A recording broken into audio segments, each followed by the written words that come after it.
Hello friends! Many of you might be struggling a lot if you're taking your child for therapies related to physical problems like in cerebral palsy or Down syndrome, or if your child is autistic, has attention-based problems, learning-based problems, and you find that there are too many therapies that the child has to cope with. Today I'm not going to talk about therapy. Instead, when will you come to know that your child's therapy is going wrong? Very important step number 1. If you're not allowed to see your child's sessions either through a one-way screen or be part of the session, it means that you are not aware of what is happening with your child in the session, and especially if the therapist is not giving you information later on how to carry out the program at home. Secondly, any kind of frustrating situations that are created till your child speaks. For example, they want a toy, but you say the name of the toy, only then I will give it to you. Say water, only then I will give it to you. What happens? You are forcing the child because they are trying to communicate with you, but just they are not using the verbal means. This is forceful verbalization, which is not going to help too much in the long run. Third step.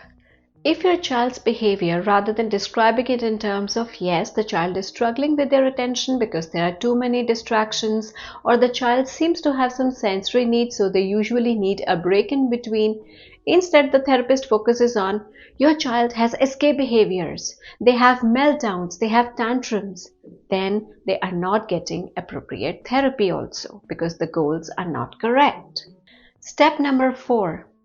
You might be told by your therapist that your child is just trying to avoid certain situations so that they don't have to participate.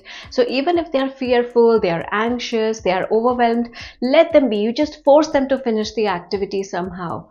That is not the right approach, because if the child really has sensory needs or they need time to process the information either visually or verbally, then not providing them that time is creating a frustrating situation for your child. Fifth step, the child might be getting overwhelmed by therapy if the therapist is letting the child cry continuously, not letting them calm down, forcing them to do the activities over and over even if they feel bored by it. Sixth thing, if your therapist is telling you your child's behavior will initially worsen but eventually they will get better, this does not worsen, because yes, the child might take time for adjustment.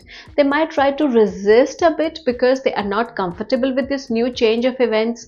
But if you give them time to adjust, to adapt, they will follow you. A very important 7th point. If the same activities are done with the child over and over, almost in every session, they are not going to prove fruitful, because they might say repetitions are going to help them because that is how they will learn, but instead you are pushing them towards repetitively doing the same activity, and you will see that the child is bored and it might appear they do not pay attention. Step number 8.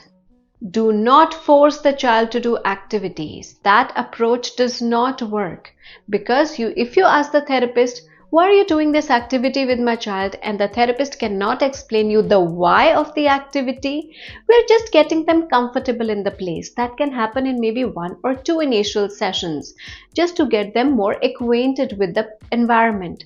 But after that, if it is happening over and over, then the therapeutic approach is wrong.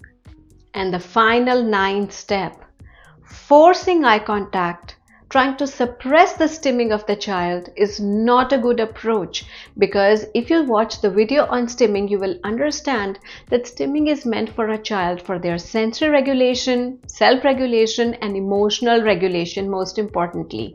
And if you try to suppress it too much, the child will feel even more overwhelmed and withdraw from any kind of play or any kind of socialization that you might offer. Why am I emphasizing these points today? Because it affects the mental health of your child. They don't like to make you frustrated.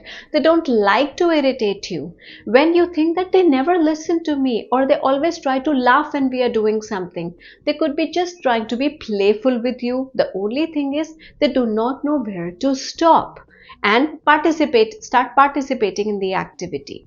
Or the second reason could be that they're feeling emotionally overwhelmed by that activity, which makes them not understand how to react emotionally, and they either start laughing or crying. Help your child. Give them the time to process what activities you are doing with them. Let them initiate the activities and see the difference. Let me know in the comments below if you understood what is the therapeutic process for your child, if it's actually going wrong, and where you should put a stop to it and start questioning your therapist. Please mention any queries or suggestions that you might have. Also, like and subscribe to the channel. We'll meet again soon. Bye.